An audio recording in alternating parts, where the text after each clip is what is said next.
Oke, Bismillahirrahmanirrahim. Di sini saya ingin mulai. Siap ya?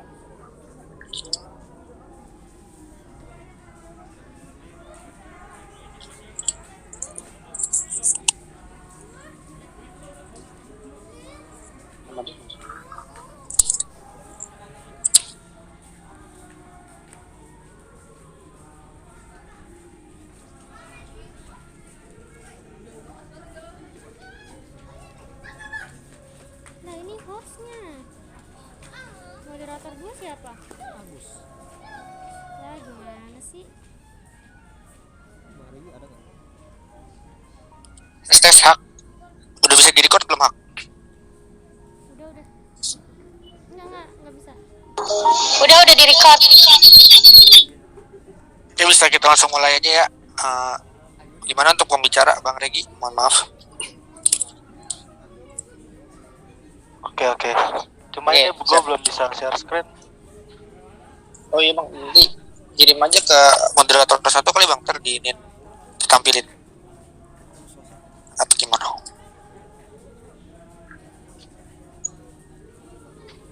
Karena kitanya lagi share screen. Maksudnya singkat aja biar bikin semua bisa share. Bisa. Tapi kan lagi ada yang share screen soalnya ini Ada kita mulai dulu kali ya.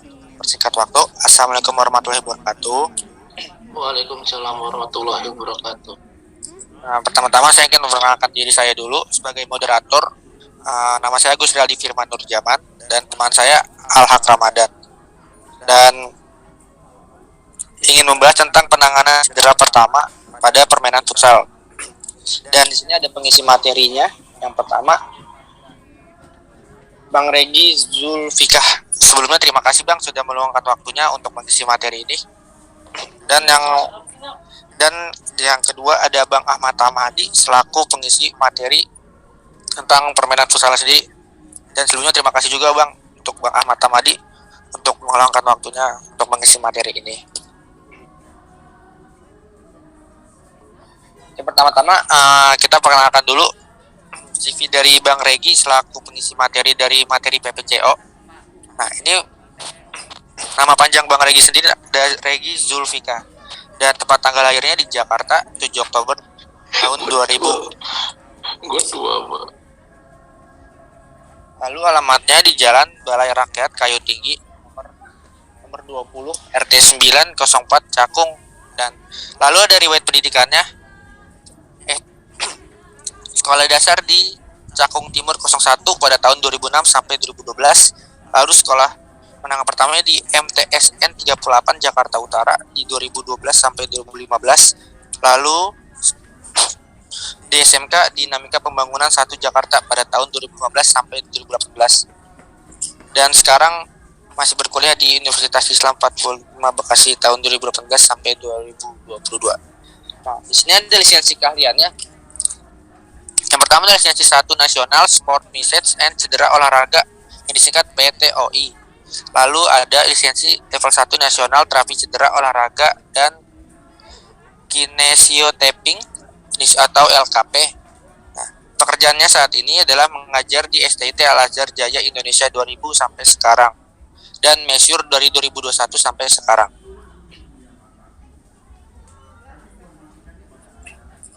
Lalu sekarang kita lanjut dengan CV-nya Bang Madai. Hak tolong ini nak.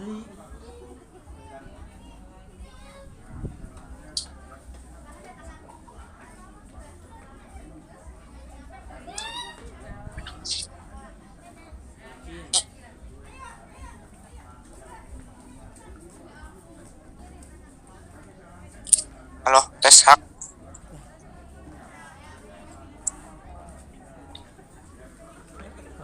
Assalamualaikum Bang Regi, sekarang sudah bisa screen. Oh ya udah bisa.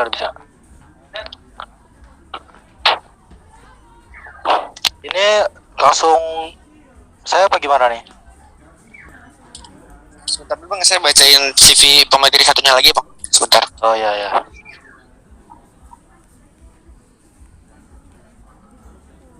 Hak, sorry aku bisa ditampilin hak.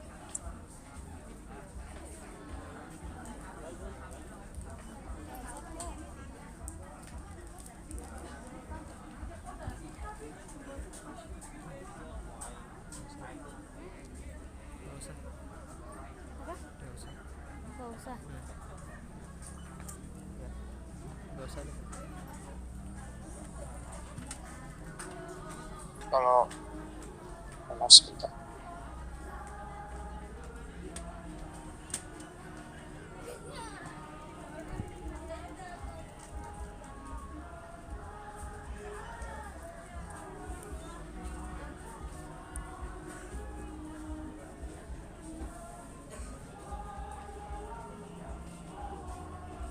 Tadi suruh panggil share screen.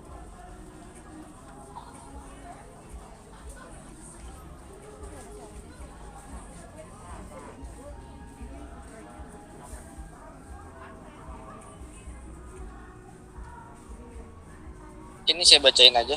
Di sini ada CV dari Bang Ahmad Tamadi sendiri. Pertama nama panjangnya ada Bang Ahmad Tamadi SPD. Lalu alamat tinggalnya di Kampung Selangcau RT 4 RW 12 di Kelurahan Wanasari di Kecamatan Cibitung Kabupaten Bekasi dan kode posnya 17502. Nah, di sini tempat tanggal lahirnya di Bekasi 17 Desember 1991. Pekerjaannya mahasiswa, jenis kelaminnya laki-laki, agamanya Islam, statusnya sudah menikah. Lalu pendidikannya yang pertama di SD Negeri Wanasari 08 pada tahun 1998 sampai 2004. Lalu ada SMP Negeri 1 Cikarang Barat 2004 sampai 2007. Lalu SMA di Negeri 1 Cibitung pada tahun 2007 sampai 2010. Dan kuliahnya di Unisma Islam 45 Bekasi 2014 sampai 2018. Nah, Bang Ahmad Tamadi ini adalah lulusan dari kampus kita Unisma Islam 45 Bekasi. Dan pengalaman organisasinya, pertama ada Asosiasi Futsal Kabupaten Bekasi di periode 2016 sampai 2017 sebagai Ketua Bidang Organisasi dan Legalitas. Lalu yang kedua ada Asosiasi Futsal Kabupaten Bekasi pada tahun 2017 sampai 2020 sebagai Sekretaris Umum. Lalu ada Karang Taruna Kecamatan Cibitung pada tahun 2020 sampai 2025 sebagai Bidang Pemuda dan Olahraga. Itu udah CV dari Bang Ahmad Tamadi. Untuk mengisi materi pertama, kita mulai dengan materi PPCO bisa dimulai Bang Regi dari waktu dan tempat saya persilakan. Oke, terima kasih moderator. Iya, Bang.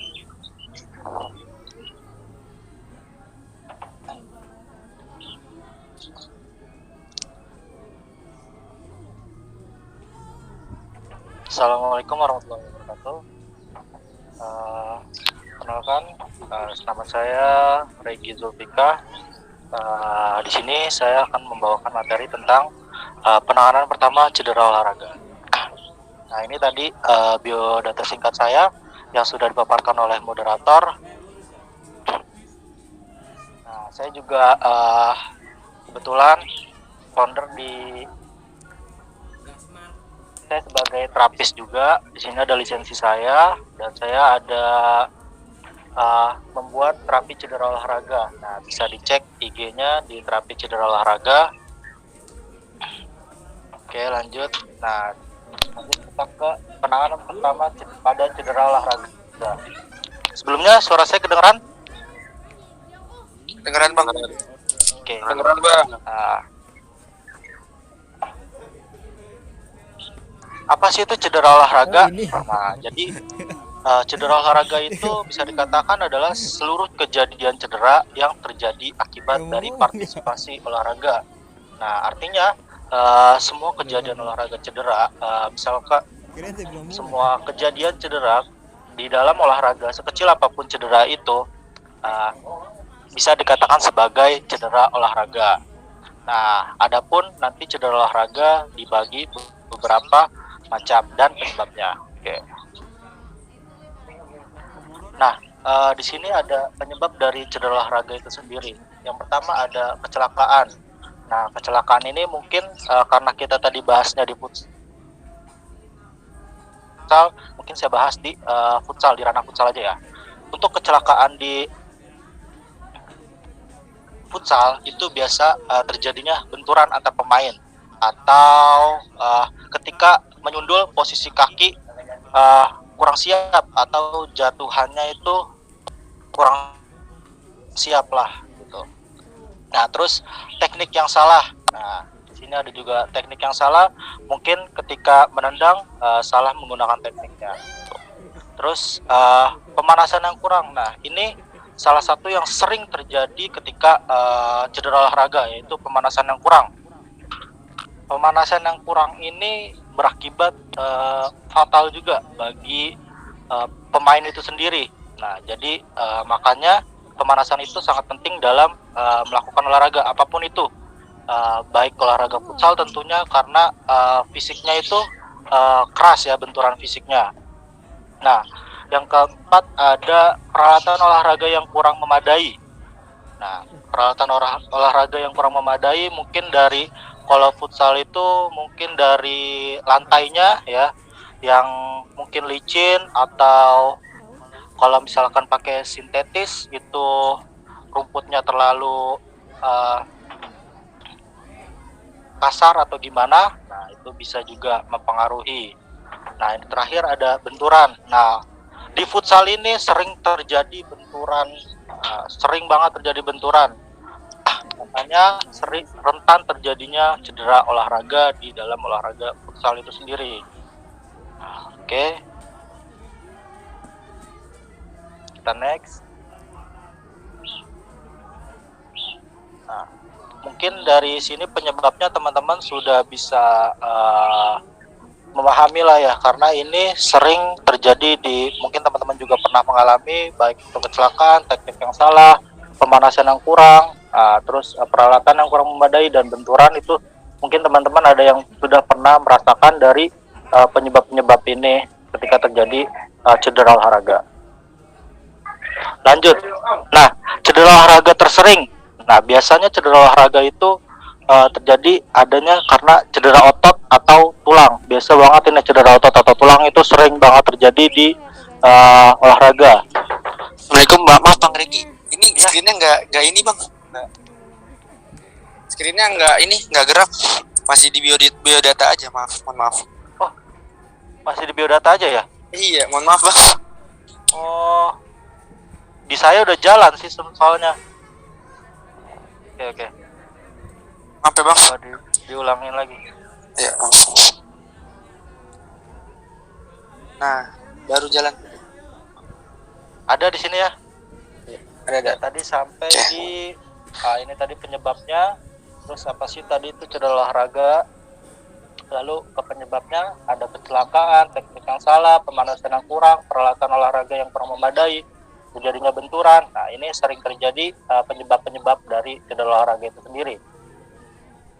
Lalu di sini cedera olahraga yang sering ya, tadi saya sebutkan ada cedera otot dan tulang. Nah, ini sering terjadi cedera otot, tulang itu udah biasa banget. Saya megang juga cedera otot, itu biasa cedera otot. Nah, cedera tulang itu seperti kayak patah tulang, itu termasuk cedera olahraga juga ya, tapi itu ranahnya kita nanti ke medis. Lalu ada cedera kepala leher. Nah, ini kalau untuk futsal mungkin jarang kali ya kalau untuk cedera kepala leher ya. Lalu masalah kardiovaskular. Nah, ini juga. Terus adanya ini kardiovaskular ini peredaran darah yang lancar. Lalu ada cedera lingkungan atau panas. Bisa juga. Mungkin kalau di futsal sering terjadi juga nih lingkungannya yang kurang. Terus ada cedera, langsung kita ke cedera otot tulang membahas. Lah, di sini cedera itu dibagi menjadi dua, akut dan kronik, atau kronis ya. Nah, cedera akut ini sendiri terjadi karena trauma langsung atau olahraga kontak seperti futsal tadi nih. Misalkan ditendang temannya dari belakang atau benturan dan lain-lainnya. Lalu ada kecelakaan atau salah posisi. Nah, ini tadi misalkan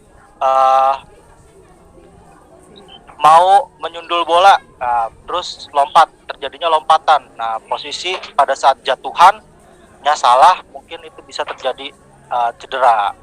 Baik itu nanti cederanya di ankle ataupun nanti bisa ke lutut. Nah, lalu ada cedera kronik.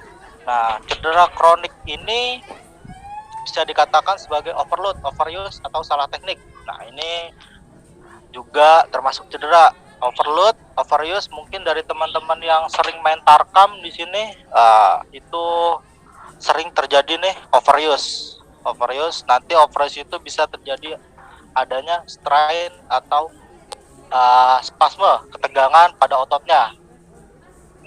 Karena sering terjadinya karena sering bermain, kurangnya pemanasan, itu bisa terjadi overuse. Oke. Ini PPT-nya jalan kan ya? Jalan Bang, Jalan, oke. Suaranya terdengar jelas? terdengar Jelas, Bang. Oke. Jelas kok Bang. Lanjut, di sini ada anatomi alat gerak. Nah, ada jaringan lunak dan jaringan keras. Nah, apa sih itu jaringan lunak? Nah, jaringan lunak itu meliputi otot, tendon, dan ligamen. Nah, otot itu mungkin teman-teman tahu lah otot itu ya. Terus ada tendon. Tendon itu yang menghubungkan otot dan tulang. Nah, lalu ada ligamen nih yang sering disebut-sebutkan cedera ligamen. Nah, ligamen itu apa sih? Ligamen itu yang menghubungkan antara tulang dan tulang. Nah, kalau tadi tendon, otot dan tulang, kalau ligamen itu antara tulang dan tulang. Nah, biasanya cedera ligamen itu terjadi di lutut ya, karena riskan banget terjadi di lutut, teman-teman. Mungkin nyebutnya cedera ligamen itu terjadi di lutut, padahal bisa juga terjadi di ankle ya. Mungkin karena ankle itu jaringannya lebih banyak, jadi untuk cedera ligamen yang parah itu jarang banget terjadi. Oke, di sini ada jenis cedera akut. Ada strain, terus di situ lanjut ada peregangan yang berlebihan, otot dan tendon atau otot dan tendon. Jadi ini tadi yang bisa dikatakan strain itu ya, peregangan yang berlebihan, ototnya terlalu meregang. Nah, jadi perlu dikencangkan ototnya dengan latihan. Lalu ada sprain, peregangan yang berlebihan juga pada ligamen. Kalau tadi strain itu pada otot dan tendon, kalau sprain itu pada ligamen. Nah, lanjut ada ruptur atau robek. Nah, di sini biasanya terjadi pada ligamen ya. Kalau robek itu atau tendon juga sering sih. Nah, merujuk pada strain dan sprain dengan derajat yang cenderung lebih berat seringkali menyebabkan pendarahan dalam ruang sendi atau hemartorosis. Nah, lanjut ada kontusio atau memar benturan langsung menyebabkan kerusakan kapiler, pendarahan, bengkak dan radang. Nah, ini bisa disebut bengkak lah ya teman-teman. Mungkin yang bengkak terjadi itu biasanya namanya kontusio.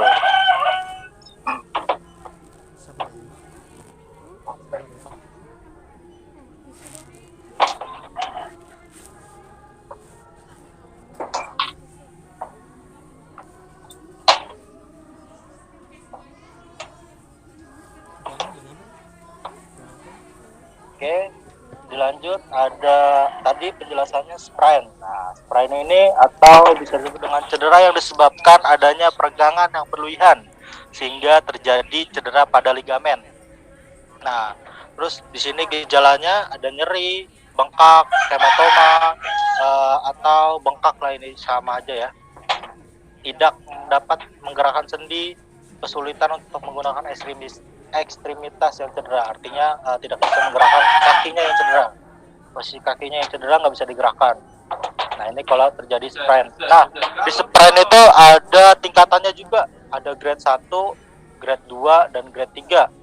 Grade 2 itu, grade 1 itu kendur, grade 2 itu bisa dikatakan sobek, dan grade 3 itu bisa dikatakan putus pada area ligamennya. Nah, kalau sudah sampai putus seperti ini ya harus dilanjut dengan operasi ya. Sudah tidak bisa apa-apakan lagi, harus operasi karena ligamennya sudah sampai putus. Dilanjut dengan strain. Kalau tadi sprain, kalau sekarang strain. Nah, strain itu kalau tadi pada ligamen, kalau strain itu sekarang pada otot dan tendon. Nah, gejalanya itu nyeri, kaku, bengkak, dan hematom. Hampir sama ya, cuma bedanya kalau tadi ligamen itu hampir tidak bisa digerakkan ekstremitasnya atau posisi kakinya yang nggak bisa digerakkan. Nah, kalau ini otot masih bisa, hanya kaku aja, kekakuan pada otot atau spasme. Nah, sama di sini juga ada grade-nya pada otot. Ada grade 1, ini hanya kekakuan aja. Yang kedua itu sobek, yang ketiga itu bisa sampai putus. Sama. Oke. Mungkin sampai sini tadi ada pertanyaan atau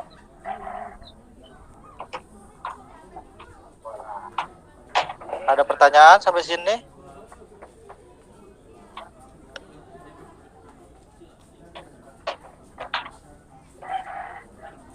Oke, Ini gimana? lanjut ya. Lanjut ya. Kalau nggak ada kita lanjut lagi. Iya bang, bisa dilanjut. Oke. Jenis cedera akut. Nah, di sini ada dislokasi atau pergeseran, umumnya pasangan tulang dalam sendi yang menyebabkan hilangnya hubungan anatomi dan menimbulkan kerusakan jaringan lunak, inflamasi, nyeri, dan spasme. Nah, lalu ada sublokasi, dislokasi yang disebabkan atau tidak sempurna pada hubungan tulang dalam sendi. Nah, ini dislokasi ini juga sering terjadi. Tapi kalau untuk kalau pemain futsal mungkin jarang ya dislokasi. Mungkin ankle atau lutut cederanya kebanyakan. Kalau dislokasi jarang, lebih banyak di kayak silat atau bela diri, itu yang banyak terjadi dislokasi. Nah, seperti ini. Nah, ini makanya saya bilang banyak cedera di bela diri, karena cedera rentan itu di bagian bahu, shouldernya sering terjadi dislokasi di sini.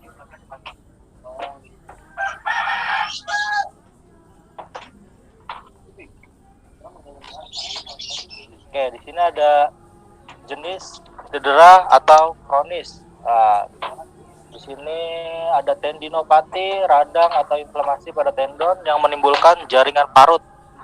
Tendinosis atau degenerasi tendon akibat mikrotrauma atau berulang. Ovarius overload syndrome terjadi akibat trauma kumulatif berulang, pembebanan berlebih atau gesekan berulang pada otot dan tendon menimbulkan radang dan nyeri.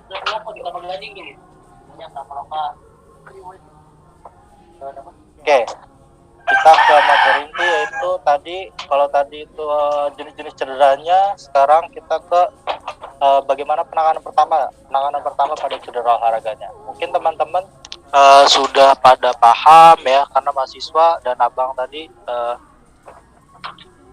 juga mungkin yang para olahragawan mungkin sudah sering mengenal namanya RICE ya, atau R-nya itu rise, as, compression, dan elevation. Ini sudah sering atau biasa dilakukan lumrah lah mungkin teman-teman. Nah, untuk penanganan pertama cukup ini saja, dilakukan selama kurang lebih 3 hari atau bisa tergantung waktunya ya, bisa 1 minggu atau minimal 3 hari melakukan ini. Nah, terus ada rest. Nah, pertama tadi R-nya itu kan rest. Rest itu artinya mengistirahatkan bagian yang cedera. Nah, jadi kita istirahatkan dulu, jangan dipaksakan untuk bermain.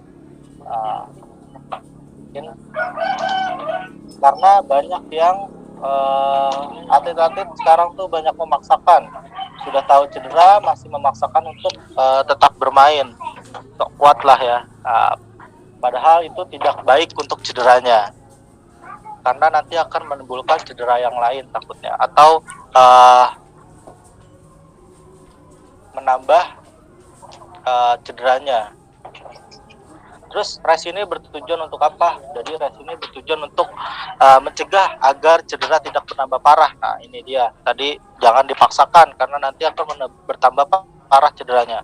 Lalu membantu proses penyembuhan agar lebih cepat. Nah, jadi kita rest aja dulu, santai, nggak usah terlalu mau main lagi, kita istirahatkan dulu supaya sembuh bisa lebih cepat. Terus segera setelah cedera sebaiknya tubuh beristirahat total selama 15 menit. Kemudian bagian yang tidak cedera boleh beraktivitas kembali. Nah, oke ya. Ini dilakukan untuk penanganan pertama cederanya ya. Sebelumnya kita ketika di lapangan harus lihat dulu cederanya itu seperti apa. Misalkan ketika di lapangan teman-teman dihadapkan dengan ada yang terjatuh di lapangan, biasanya tuh kram-kram atau kalau terjadi benturan itu harus dilihat dulu apakah itu hanya apakah itu patah atau hanya cedera biasa saja. Kalau patah itu teman-teman harus tidak boleh main asal diangkat atau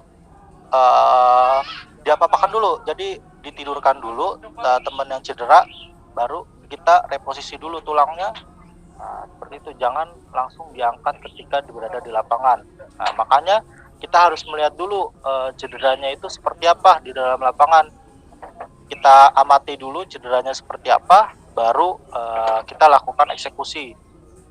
Seperti itu. Nah, jadi ketika awal cedera itu harus menggunakan RICE ini dulu. Harus menggunakan sistem RICE ini dulu sebelum setelah itu baru boleh dilakukan pemijatan atau reposisi ketika ada yang dislokasi. Seperti itu. Nah, tadi sudah RICE, sekarang RI-nya itu ICE. Untuk ICE ini untuk mengurangi pendarahan, mengurangi nyeri, melepaskan endorfin, dan mengurangi iritasi. Nah, jadi fungsinya ICE itu kan, jadi kita tutup pembuluh darahnya di situ supaya tidak terjadi pembengkakan yang berlebihan. Terus juga mengurangi nyeri. Nah, untuk penggunaan ICE ini diberikan segera setelah timbul cedera pada bagian yang terkena. Biasanya itu terjadi memar-memar langsung. Nah, itu boleh langsung dilakukan ICE dan tidak boleh dilakukan pemijatan ya. Ketika awal cedera tidak boleh dilakukan pemijatan terlebih dahulu. Jadi harus menggunakan RICE ini. Nah, utamanya yaitu kita harus menggunakan ICE dulu. Nah, diberikan segera setelah timbul cedera ini yang biasa bengkak-bengkak, memar-memar, itu bisa langsung dilakukan ICE dulu. Nah, ulangi pengompresan 4-6 kali per hari, masing-masing 20 menit. Nah, ini boleh 10-15 menit atau 10-20 menit. Nah, untuk penggunanya seperti apa? Ketika 20 menit kan terlalu lama. Jadi enggak 20 menit ditempelin gitu aja, enggak ya. Jadi ditempelin di kakinya, ketika sudah merasa panas pada bagian kaki itu boleh diangkat terus lakukan pengopresan es lagi. Nah, seperti itu. Terus kompres dilakukan selama 3 hari. Nah, bisa 3 hari, setelah 3 hari baru melakukan, kalau tadi es baru setelah 3 hari kita memakai air panas atau kompres yang panas-panas ya. Nah, tadi R, I, sekarang C atau compression. Nah, pada awal cedera bisa digunakan untuk membantu aplikasi es mengurangi pembengkakan. Digunakan 1-2 hari sesaat setelah cedera fase akut. Tidak boleh terlalu ketat atau longgar. Nah, ini. Jadi untuk penggunaan compressionnya tidak boleh terlalu ketat atau longgar ya. Nah, ini untuk membatasi cederanya. Dilakukan 1-2 hari aja ya. Setelah itu kan, jadi untuk mengurangi pembengkakan supaya aliran darahnya itu kita tutup dulu sementara tadi kalau sambil menggunakan es dan habis itu dikompresi. Lalu E-nya elevation atau meninggikan bagian yang cedera akan meninggikan bagian yang cedera akan membantu menurunkan tekanan hidrostatik kapiler sehingga mengurangi pembengkakan. Lalu membantu aliran darah vena kembali ke jantung, mencegah pengumpulan. Pengangkatan dilakukan kira-kira 15-25 cm di atas jantung dan dianjurkan dilakukan selama fase akut 1-3 hari. Jadi ini dilakukan selama 1-3 hari ketika tidur posisi kaki harus lebih tinggi daripada jantung. Gitu. Nah, ini yang sering terjadi juga di lapangan, biasanya kram otot. Nah, kram otot ini kurangnya pemanasan atau overuse, bisa terjadi kram-kram otot ini. Kram otot atau kontraksi terus-menerus dari otot atau sekelompok otot sehingga menimbulkan nyeri.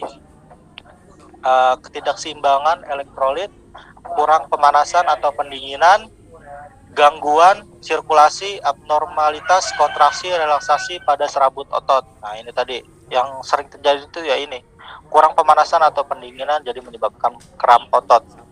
Kurangnya pemanasan yang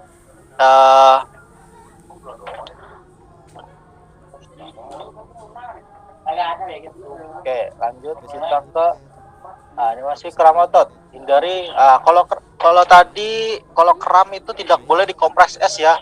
Makanya kita perlu mengamati dulu tadi cederanya seperti apa, baru kita melakukan eksekusi. Nah, kalau kram otot, kalau kram itu kita hindari kompres es karena memang itu ototnya lagi tegang. Nah, jadi kita perlu rilekskan dengan menggunakan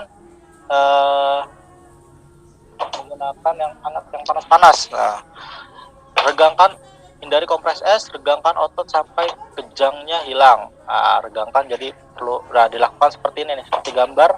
Bisa massage bagian yang kram dengan lembut ke arah jantung. Nah, rehidrasi cairan dilakukan, minum dulu, santai, relax. Oke. Cedera jaringan keras, fraktur atau terputusnya kontinuitas tulang karena trauma. Fraktur itu cedera pada tulang ya, atau bisa dikatakan sebagai patah tulang, fraktur atau patah tulang. Nah, terus adanya dislokasi, keadaan di mana posisi tulang dalam sendi mengalami pergeseran atau abnormalitas. Nah, seperti ini nih, pergeseran pada sendi. Nah, bisa pada ankle, biasanya ankle itu sering banget terjadi. Nah, dislokasi dan bahu. Nah, ini contoh. Nah, ini turun nih, dislokasi nih pada bahunya. Nah, ini bahunya dislokasi, bahunya turun. Nah, pertama dikompres es dulu tadi, baru kita melakukan penanganan. Nah, gejala nyeri, kalau ini terjadinya patah tulang itu biasanya nyeri yang hebat, kalau patah tulang pasti tidak dapat menggerakkan bagian tubuh yang cedera dong, pasti. Nah, yang ketiga terlihat perubahan bentuk bagian tubuh tadi. Nah, ini terlihat kan bagian bawahnya itu turun, dia posisi bahunya turun, terlihat posisi bahunya turun. Nah, ini sudah pastikan dislokasi. Nah, terlihat terus bengkak. Nah, pasti itu bengkak kalau namanya dislokasi atau pasti bengkak. Kita harus pertahankan posisi. Nah, langsung kalau seperti itu udah pasti harus dirujuk ke UGD ya, kalau udah sampai patah tulang. Jadi jangan dibawa, kalau bisa jangan dibawa ke ruang urut itu kalau udah patah tulang. Nah, fase akut dimana fase akut itu tadi yang kita harus menggunakan RICE. Nah, fase akut itu yang masih bengkak-bengkak. Nah, kalau teman-teman cedera biasanya itu jadi bengkak-bengkak, memar, itu namanya fase akutnya. 1-3 hari biasanya itu fase akutnya terjadi, memar-memar, nyeri-nyeri. Nah, itu peradangan, masih terjadinya peradangan pada bagian yang cedera. Terus kita harus melakukan RICE, tadi harus di RICE dulu, dan anti radang oral maupun topikal, bisa menggunakan obat atau apa dan hanya dibantu. Nah, ini kita di fisioterapi. Ini sport massage, manual terapi. Bisa tadi kalau misalkan setelah kita melakukan RICE, bisa ke fisioterapi menggunakan alat seperti ini. Dan kalau untuk bisa menggunakan sport massage juga dan manual terapi. Sport massage itu manual terapi seperti ini. Nah, ini ada pemasangan tapping untuk membatasi pergerakan otot. Terapi latihan atau mengoptimalkan proses penyembuhan lanjutan.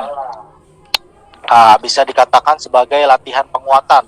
Nah, jadi setelah cedera ini teman-teman bisa melakukan latihan penguatan untuk membalikkan ototnya lagi, fungsi pada ototnya jaringannya. Nah, kenapa harus melakukan latihan penguatan lagi? Karena setelah cedera itu biasanya otot itu mengecil, jadi perlu melakukan latihan lagi untuk membalikan posisi ototnya seperti semula lagi, dan bahkan kalau bisa lebih kuat dari yang sebelumnya. Oke, sampai sini dari saya. Mohon maaf, mungkin terlalu cepat atau bagaimana penyampaiannya. Bukan bermaksud untuk menggurui, saya hanya men-share pengalaman-pengalaman saya.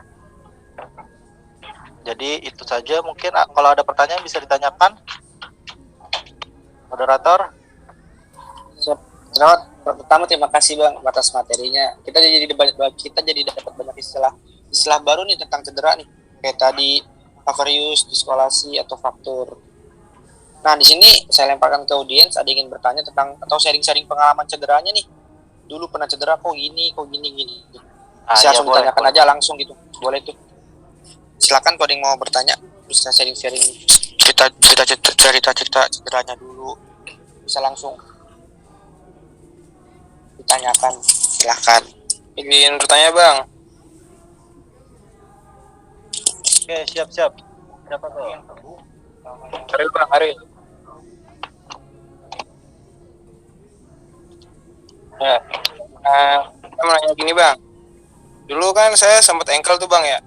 Nah cuma itu memang cuman saya pakai metode rise aja dan nggak diurut, maksudnya nggak dibalikin gitu.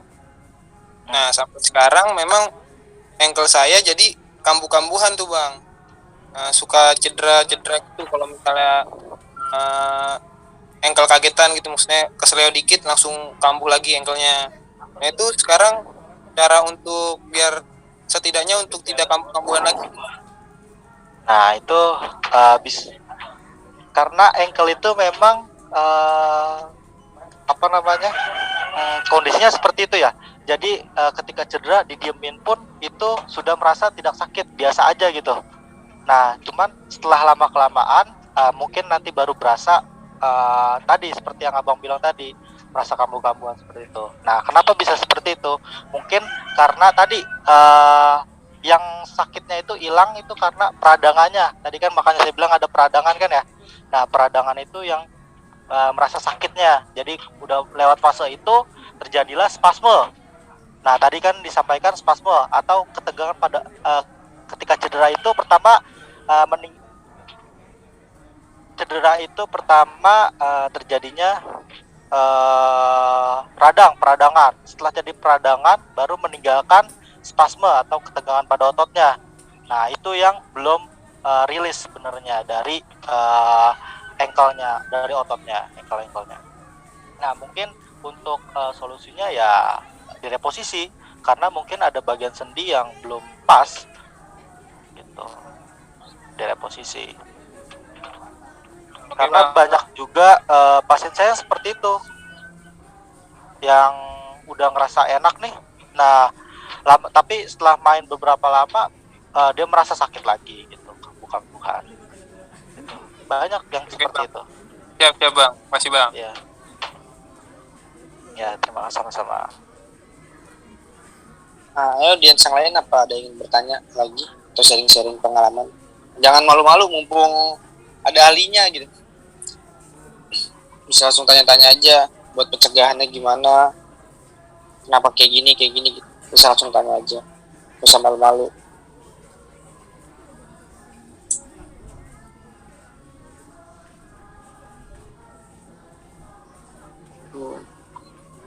Mungkin gini aja kali Bang, mungkin saya aja kali nanya, boleh kali Bang ya? Ya boleh. Mungkin ada dari audiens yang pengalamannya sama gitu. Karena kan kalau dulu tuh di tempat saya kan masih banyak tukang urut gitu ya Bang. Nah jadi tuh saya tuh kalau setiap cedera pasti banyak warga sekitar banyak daerah-daerah saya tuh yang dibawa ke tukang urut gitu. Nggak ada teknik rise kayak tadi yang abang jelasin gitu. Tukang urut solusinya deh. Kalau di tempat saya dulu tuh sampai sekarang juga masih beberapa yang kayak gitu. Nah itu menurut tanggapan abang gimana gitu? Ya, terima kasih. Nah, jadi kalau misalkan seperti itu ya, saya juga kemarin banyak yang terjadi seperti itu. Jadi misalkan dia cedera langsung dibawa ke yang disebutkan tadi lah ya.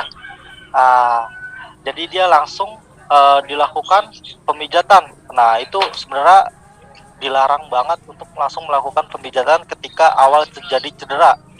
Sebenarnya itu yang harus dihindarkan. Kenapa harus dihindarkan langsung pemijatan? Karena itu masih terjadi pembengkak atau peradangan pada otot atau sendinya. Nah itu ketika itu kita melakukan pemijatan, yang ada nanti pembuluh darah itu terbuka dan malah menyebabkan pembengkakan yang berlebihan. Mungkin ada pengalaman yang pernah ketika malah langsung dilakukan pemijatan malah merasa tambah bengkak atau merasa tambah sakit. Seperti itu.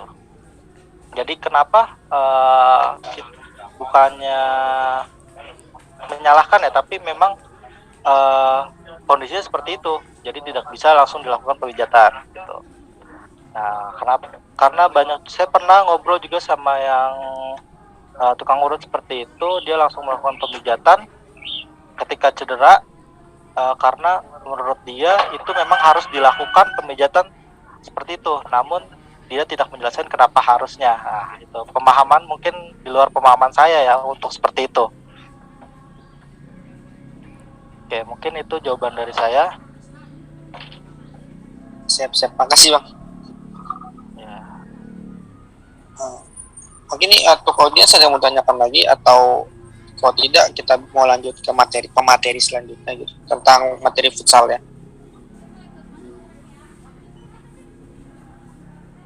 Oke, kalau nggak ada, saya tutup aja untuk materi PPCO ini ya, dengan cedera pertamanya.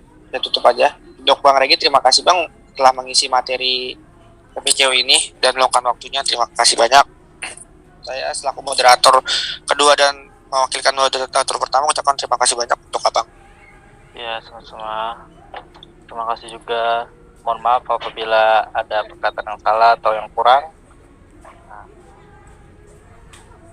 Terima kasih ya Bang. Oke, bisa kita lanjut untuk pengisi materi keduanya Bang Ahmad Tahmadi. Udah siap Bang? Udah siap Gus.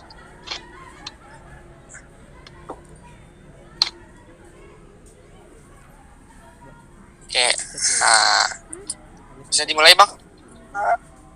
Bisa Gus. Oke, makasih Bang. Waktu dan tempat saya persilakan untuk Bang Ahmad Tahmadi. Oke, Assalamualaikum warahmatullahi wabarakatuh.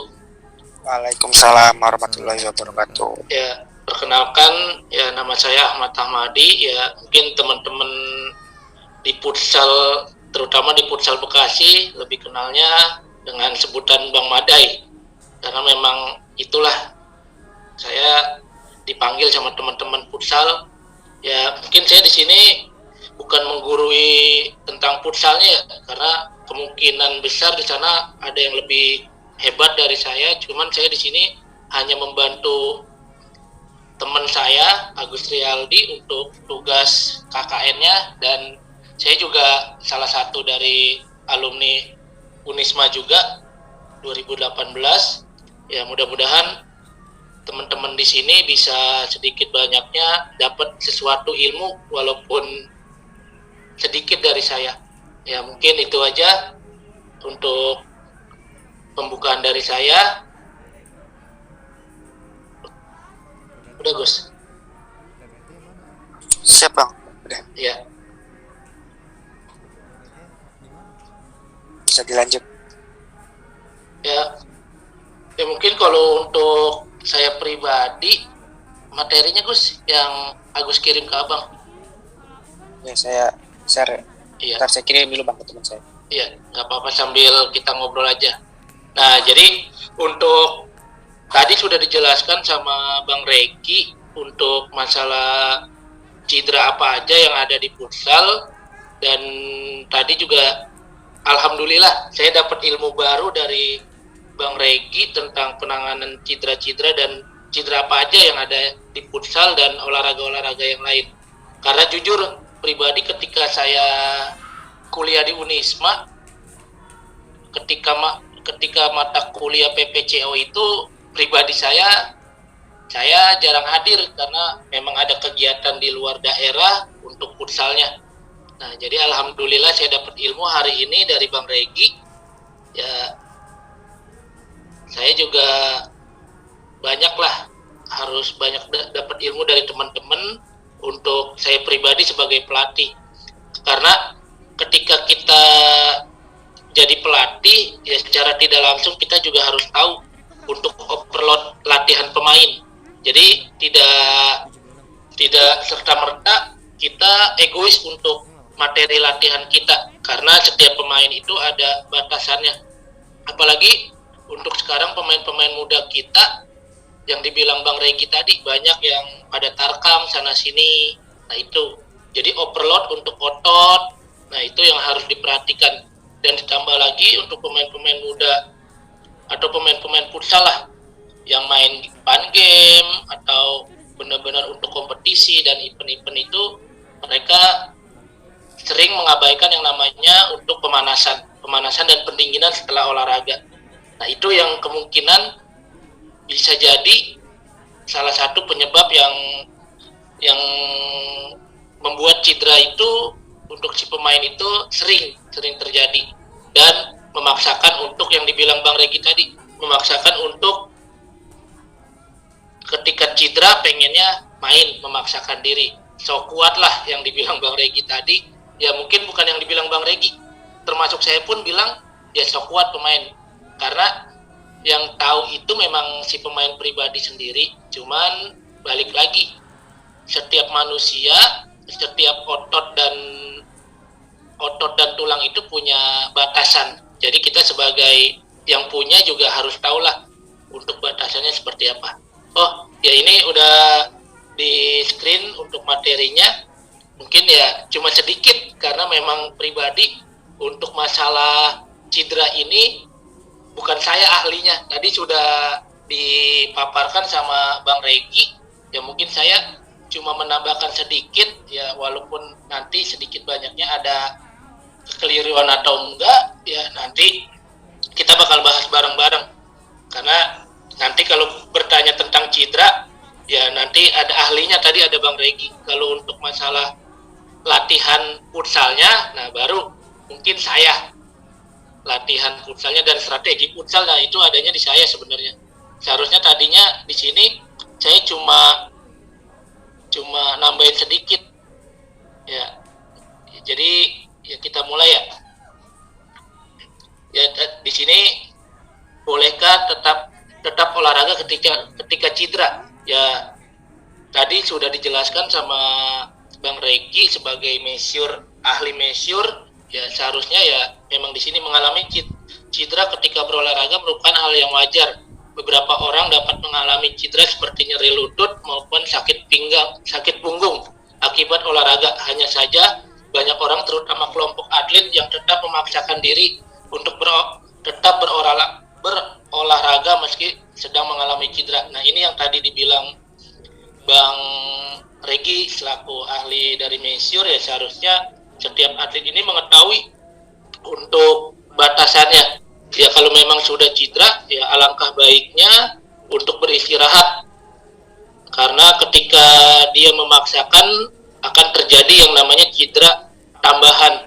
Ya misalkan yang tadinya cederanya cuma di engkel, ya karena tumpuhan itu di engkel sudah tidak kuat, dia akan berlanjut ke atas. Yang saya tahu itu akan berlanjut ke lutut. Ketika lututnya sudah kena, kemungkinan untuk ke pinggang.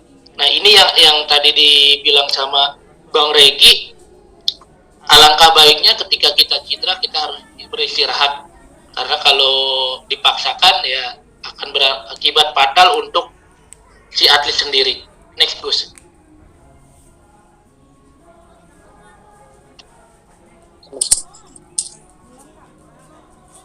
Hak, maaf. Next. Hak. Ya, sini karena saya di futsal futsal, ya kita membahasnya tentang futsal aja dulu. Futsal merupakan olahraga yang memiliki kemungkinan body contact sangat besar. Para pemain yang dilatih fisik secara terus-menerus dengan intensitas yang berat dapat mengalami cedera.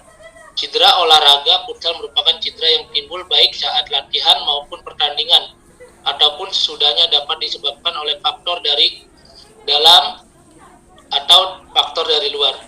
Hal tersebut bisa terjadi kapan saja dan sulit untuk dihindari. Penanganan cedera yang tidak tepat dapat merugikan para pemain dikarenakan pemain futsal yang bugar menjadi lebih sedikit berkurang, sehingga sangat berpengaruh besar terhadap karir para pemain.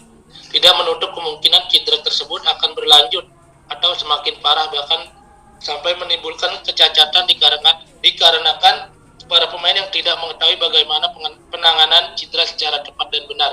Nah, ini yang tadi ditanyakan sama Agus. Nah, mungkin kalau di daerah Agus, ya Agus itu daerahnya dekat juga sama daerah saya. Nah, karena kita kurangnya ilmu, nah jadi banyak orang-orang yang kurang ilmu ini ketika kita cedera tiba-tiba langsung diurut. Nah, diurut itu sebenarnya saya juga sedikit banyak belajar. Ketika diurut itu langsung ke daerah yang sakitnya. Nah, jadi itu cuma mengurangi sakit sesaat aja, tapi untuk kedepannya bakal ada yang namanya cedera kambuhan. Itu yang tadi dibilang Bang Regi. Nah, jadi di sini juga latihan secara terus-menerus dengan intensitas yang berat dan mengalami cedera. Nah, kalau seperti ini, ya ini tugas saya pribadi untuk pelatih. Ketika dilatih fisik secara intensitas berat dengan terus-menerus, ya kita juga harus tahu untuk asupan gizi dan asupan vitamin untuk setiap pemain yang kita punya. Karena ketika otot lelah atau fisik lelah itu bakal lebih mudah untuk si pemain itu cedera. Dengan adanya benturan sedikit pun si pemain ini bakal mudah cedera karena memang otot dan fisiknya sudah tidak bagus. Nah, berarti secara tidak langsung di sini untuk saya pribadi dan teman-teman yang kemungkinan nanti bisa jadi pelatih, ya kita juga harus tahu untuk intensitas latihan itu seperti apa. Dan untuk pemain yang cedera juga kita harus tahu dia latihannya itu seperti apa. Jadi kita tidak bisa menyamakan porsi setiap pemain yang sehat dan pemain yang cedera itu kita samakan.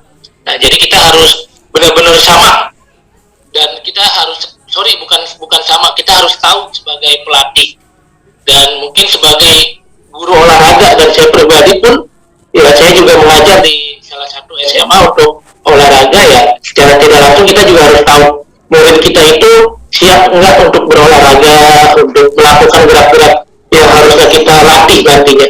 Itu mungkin untuk yang saat ini seperti itu. Dilanjut Bang.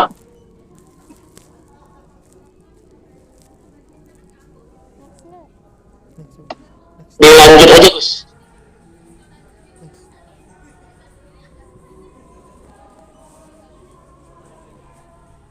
Ya, ini panduan olahraga ketika cedera. Ya mungkin ini yang tadi sudah dibahas sama Bang Regi. Ya mungkin ini cuma sedikit aja lah.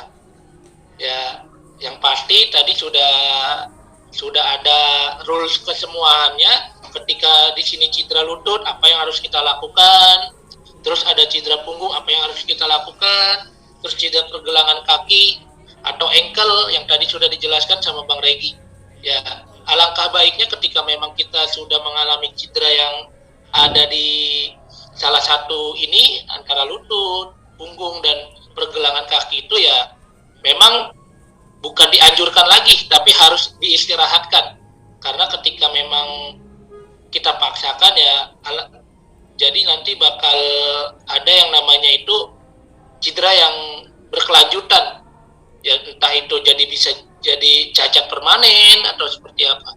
Jadi anggaplah atlet itu harus tahu diri sekarang. Harus tahu diri menjaga asetnya. Karena atlet itu asetnya cuma satu.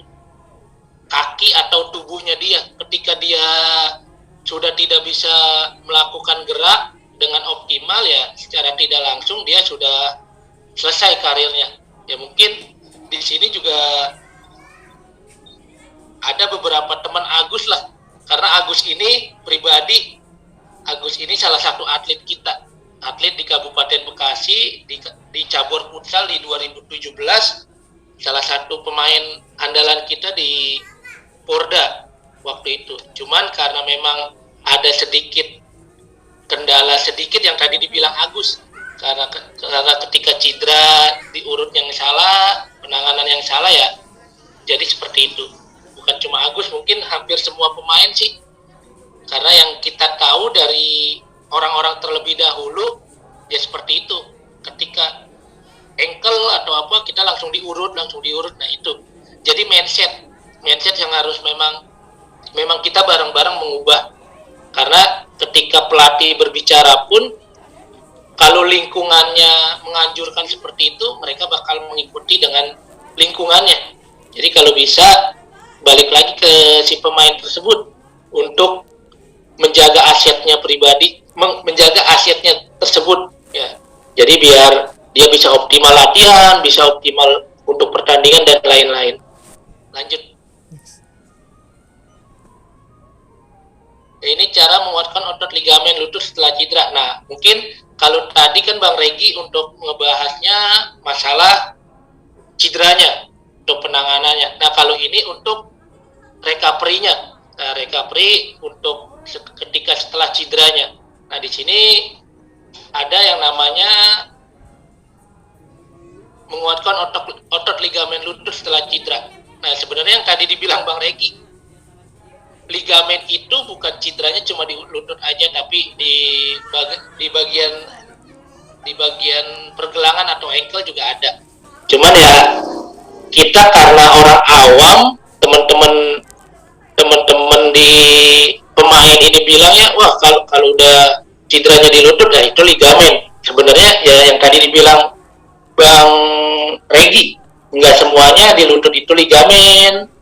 Jadi kita juga harus tahu standar-standar untuk nama-nama cederanya juga kita harus sama-sama tahu lah, sama-sama belajar. Nah di sini untuk cara menguatkannya, yang pertama, jika lutut Anda berada dalam kondisi tidak baik, mulai dengan latihan otot sederhana untuk paha depan. Latihan ini mengurangi ketegangan pada lutut.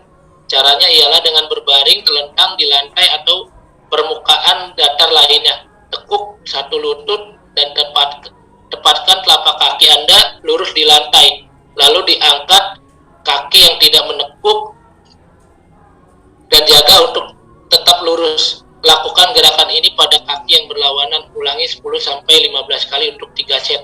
Mungkin kalau untuk posisinya seperti terbang Spiderman. Ya, kalau untuk posisinya.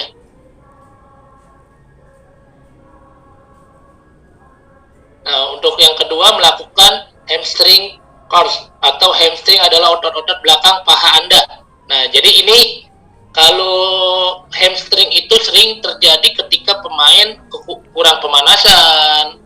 Karena untuk otot ini kita harus menyiapkan itu, ada yang namanya otot harus kuat dan harus statis, harus harus bisa melar lah kalau bahasa di daerah saya. Nah, jadi kita harus menyiapkan otot ini dengan harus kuat dan harus bisa ikutin pergerakan kita.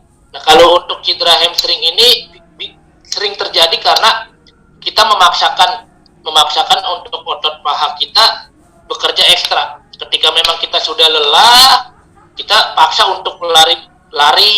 Nah, itu yang sering terjadi. Nah, untuk cara latihannya, cara melakukan hamstring adalah dengan berbaring di lantai dengan melungkup perlahan-lahan, angkat kaki dan bawa tumit Anda dengan dekat dengan bokong Anda sesuai dengan kemampuan, dan tahan di posisi tersebut, lakukan 15 kali untuk 3 set. Anda juga dapat melakukan latihan ini dengan berdiri memegang kursi, lalu tekuk kaki ke belakang jika Anda sudah terbiasa melakukannya. Tambah beban pada pergelangan kaki secara bertahap dimulai dari setengah kilo, 1,5 kilo hingga 3 kilo. Nah, yang ketiga berjinjit. Nah, ini sudah mulai ada tekanan lagi untuk di lututnya karena kita sudah berdiri dengan tumpuan kaki. Nah, mulailah berdiri dengan kedua kaki menopang beban tubuh menghadap bagian belakang kursi, lalu berpegangan pada kursi untuk keseimbangan. Angkat kaki yang tidak mengalami cedera sehingga beban tubuh akan ditopang oleh kaki yang cedera. Jinjitkan kaki yang cedera setinggi mungkin, lalu ulangi 10 kali untuk 2 set. Nah, yang keempat melakukan lunge. Mulailah dengan menaruh salah satu kaki di belakang selebar mungkin, lalu turunkan kaki yang berada di depan hingga lutut hampir menyentuh lantai. Namun pastikan lutut tidak menyentuh lantai. Jaga punggung agar tetap tegak dan jangan biarkan lutut kaki dengan melewati jari-jari kaki. Lakukan sebanyak 10 kali untuk 2 set dengan kaki terluka di bagian depan dan lakukan dengan jumlah yang sama dengan kaki terluka di belakang. Jika sudah mulai terbiasa, Anda lakukan menambah double atau di masing-masing tangan. Jadi ditambah beban. Yang kelima melakukan hip abduction. Lakukan posisi berbaring menyamping dengan kaki yang cedera berada di atas dan kaki yang tidak cedera dan kaki yang di bawah menjadi tumpuhan. Nah, mungkin ini. Jadi teman-teman juga harus tahu cara untuk recovery cedera-cederanya. Mungkin kalau memang ini kurang jelas, nanti bisa ditanyakan ke para ahli yang untuk masalah cedera lah. Karena kalau di sini saya cuma menambahkan untuk latihan untuk penguatan otot atau latihan yang sekiranya memang harus saya lakukan di tim nantinya. Ya, jadi untuk pemain ini. Lanjut.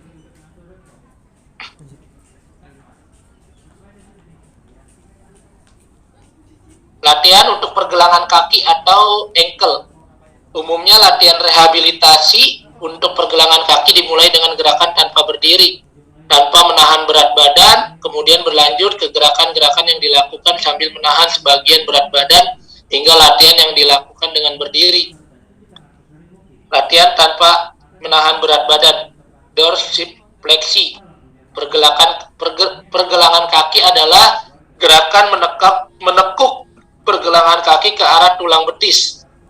Gerakan ini membantu untuk dapat berjalan dengan normal. Gerakan pergelangan kaki ke arah tulang betis hingga ada rasa tidak nyaman atau Anda sudah merasa pergelangan kaki sudah menekuk maksimal. Tahan posisi ini selama 15 detik. Kembali ke posisi netral dan ulangi sebanyak 5 kali. Ya, biasanya ini dilakukan ketika pemanasan juga dilakukan. Nah, ketika pemain melakukan pemanasannya dengan benar, ya mudah-mudahan si pemain ini terjaga dari cedera yang harusnya terjadi. Nah, kadang-kadang pemanasannya ini dilakukan sama pemain dengan bercanda. Jadi bercanda dengan tidak maksimal.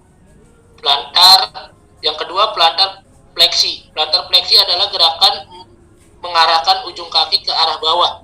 Gerakan ujung kaki ke bawah, lutut lurus hingga ada rasa tidak nyaman atau sudah tidak bisa digerakkan lebih lanjut. Tahan posisi ini selama 15 detik, kembali ke posisi netral. Ya, ini sebenarnya hampir semuanya ini dilakukan ketika pemanasan.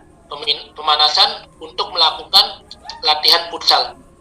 Nah, jadi tolong untuk teman-teman kalau memang nanti untuk bermain atau sebagai pelatih, sebagai guru olahraga, ya diusahakanlah untuk si murid atau atletnya ini melakukan pemanasan dengan benar untuk mengurangi cederanya, untuk mengurangi terjadinya cedera nantinya. Inversi adalah gerakan mengarahkan ujung kaki ke arah sisi tengah tubuh. Jaga ujung jari tetap mengarah ke atas, hanya pergelangan kaki, arahkan kaki ke dalam sehingga telapak kaki menghadap ke tungkai sisi lain. Lakukan semampu Anda hingga muncul rasa tidak nyaman atau Anda tidak suka. Lanjut. Lanjut. Lanjut.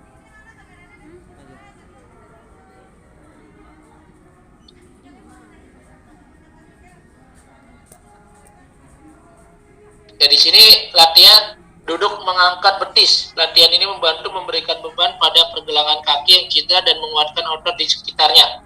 Setiap gerakan harus dilakukan 10 kali berturut-turut. Duduk di kursi dengan kaki yang cedera di lantai. Angkat tumit setinggi mungkin, tetapi jari-jari kaki tetap di lantai. Kembali ke posisi awal, kaki menapak di lantai. Yang kedua, berdiri menahan berat badan, bergantian antara kedua tungkai. Terkadang setelah cedera, dokter menyarankan untuk membatasi beban pada tungkai bawah yang cedera. Hal ini bertujuan untuk Mati. Aduh, mohon maaf bang, mohon maaf. Oke, nggak apa-apa. Saya kira di lewat HP bang, jadi kalau udah telepon jadi. Nggak apa-apa, Gus, santai. Bareng-bareng. Sama-sama belajar kok, kita tenang. Ya, berdiri menahan berat badan, bergantian antara kedua tungkai. Di sini aja. Terkadang setelah cedera, dokter menyarankan untuk membatasi beban pada tungkai bawah yang cedera. Hal ini bertujuan untuk memberikan waktu bagi daerah yang cedera untuk menyembuh. Jadi, untuk daerah yang cedera itu jangan dipaksakan untuk dipakai terus. Seiring dengan proses penyembuhan, latihan menahan berat badan dapat mulai dilakukan. Berdiri tegak dengan berpegangan pada benda yang stabil. Tumpukan berat badan pada kaki yang cedera. Tahan posisi ini selama 15 detik. Istirahat dan kembalikan tumpuan berat badan pada kaki yang tidak cedera. Nah, jadi ketika memang kaki yang cedera sudah tidak kuat atau sudah 15 detik, ya kita sudah istirahatkan. Jadi jangan dipaksakan lagi. Lakukan masing-masing pergerakan 10 kali berturut-turut. Angkat kaki yang tidak cedera sehingga Anda berdiri dengan satu kaki yang cedera. Tahap posisi ini selama 15 detik. Kembali ke posisi awal dan kembalikan ke berat badan pada kaki yang tidak cedera. Standing horse race. Setelah Anda dapat berdiri sepenuhnya, Anda dapat melakukan latihan berikut. Berdiri menggunakan kaki yang cedera dengan kaki yang sehat diangkat. Nah, jadi satu kakinya ini tumpuannya yang cederanya. Jadi kan kalau tadi dibalik, kalau tadi yang cederanya cuma sebentar. Nah, kemudian berjinjit dengan kaki yang cedera. Lanjut. Ini kok begini ya? Udah next kan emang begitu, tapi di sini enggak kok. Iya sih. Kok gini sih? Nah, ini kita kan tadi sebenarnya hampir semuanya udah dibahas sama Bang Regi. Ya mungkin ini untuk pembahasan, menurut saya sudah pembahasan dari saya, jadi kurang lebihnya mohon maaf. Ya mungkin ada yang mau ditanyakan, atau memang nanti kalau memang saya tidak bisa menjawab untuk masalah penanganan cedera ini, karena sebenarnya untuk penanganan cedera ini ya balik lagi ke measure dan pelatih hanya menjaga treatment recovery si pemain ini untuk beban latihannya. Jadi ya saya juga bakal banyak belajar dari Bang Regi, dari teman-teman measure yang lain, karena jujur ketika saya pegang tim pasti itu saya bakal bawa measure karena memang beliau yang ahlinya. Karena kalau untuk saya pribadi, untuk memikirkan untuk measure dan lain-lain untuk si atlet yang cedera, nah itu sebenarnya kita sudah punya jobnya masing-masing dan tugasnya masing-masing. Nah, jadi mungkin untuk masalah measure ini menurut saya sudah cukup dari saya, dan saya juga mohon maaf apabila ada kata-kata atau ada penjelasan yang keliru, ya karena memang inilah yang saya punya, inilah yang saya tahu, makanya kita sama-sama belajar, karena saya juga masih belajar untuk masalah penanganan cedera terhadap para pemain saya. Ya, kalau saya memang nggak ngerti pasti saya bakal tanya ke para ahlinya, karena kita punya ahlinya masing-masing, dan saya juga punya kekurangan dan punya kelebihannya di posisi sebagai pelatih. Ya, dari saya mungkin kurang lebihnya mohon maaf. Wabillahi taufiq wal hidayah. Assalamualaikum warahmatullahi wabarakatuh. Waalaikumsalam warahmatullahi wabarakatuh.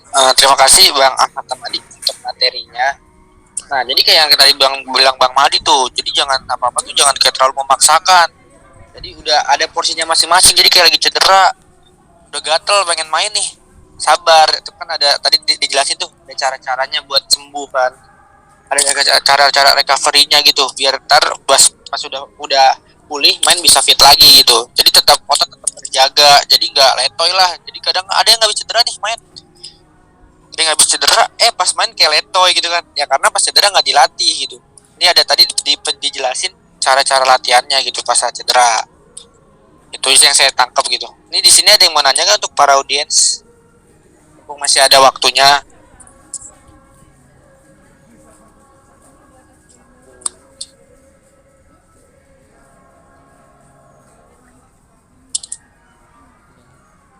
Oke, kalau nggak ada kita tutup aja kali ya, Bang.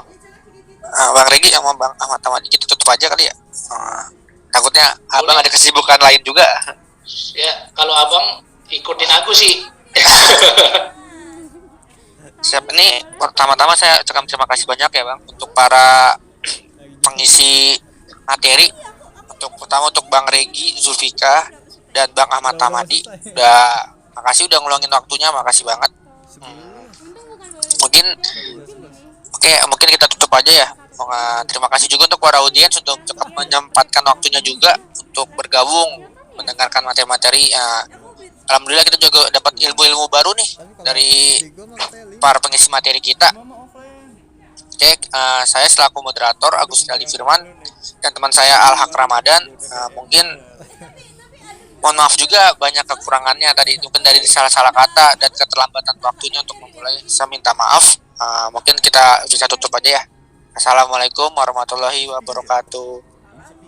Waalaikumsalam warahmatullahi wabarakatuh. Adanya Bang Ari mana? Dia nggak mau masuk. Bilang aja sepi. Makanya lama. Ini udah. Apa itu ya? Cing. Pakai jam sampai.